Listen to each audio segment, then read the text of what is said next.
মমতার কিচেনে আপনাদের স্বাগত।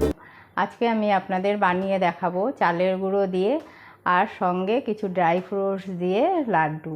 চলুন তবে দেখা যাক আমি কিভাবে বানাচ্ছি। লাড্ডু বানানোর জন্য আমি 2 বাটি এখানে চালের গুঁড়ো নিয়ে নেব। নিয়ে নিলাম চালের গুঁড়ো। এখন দিয়ে দেবো 3 থেকে 4 চামচ আমুল গুঁড়ো।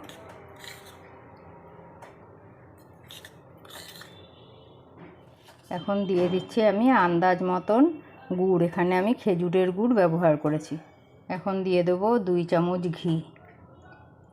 আমি এখানে ভরা ভরা 2 চামচ ঘি ব্যবহার করছি।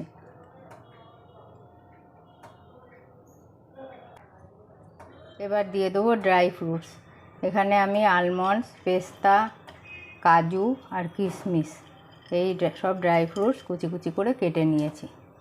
আপনারা আরও অন্যান্য যদি ঘরে থাকে তাও দিতে পারবেন।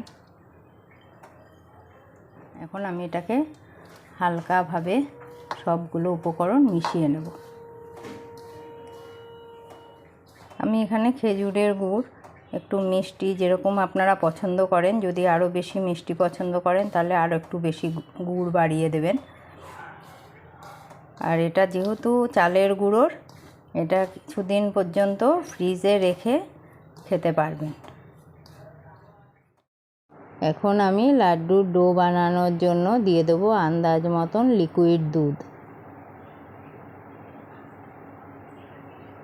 ডোটা আমার তৈরি হয়ে গেছে। ডো দিয়ে এখন আমি এক এক করে লাড্ডুগুলো গড়ে নেব। এখানে আমি চালের গুঁড়োটাকে ভাজিনি।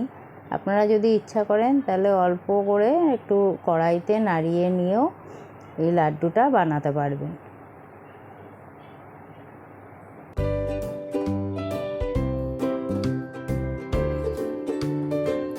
এইভাবে ড্রাই ফ্রুটস আর চালের গুঁড়ো দিয়ে খুব সহজেই সুস্বাদু কিন্তু লাড্ডু তৈরি হয়ে যাবে।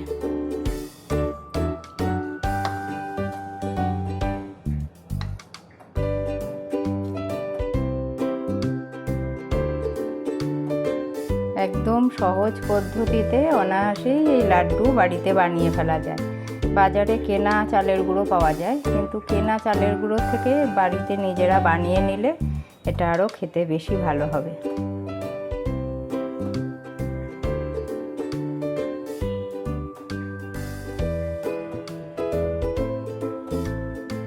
আমার লাড্ডু বানানো তৈরি। এটা অতি সহজেই বানানো যায়, খুব ভালো লাগে খেতে। আপনারা অবশ্যই ট্রাই করে দেখবেন আর আমাকে কমেন্টসের মাধ্যমে জানাবেন কেমন লাগলো। আজকে তবে এখানেই শেষ করছি। নেক্সট দেখা হবে অন্য কোনো রেসিপির সাথে। ভালো থাকবেন, সুস্থ থাকবেন।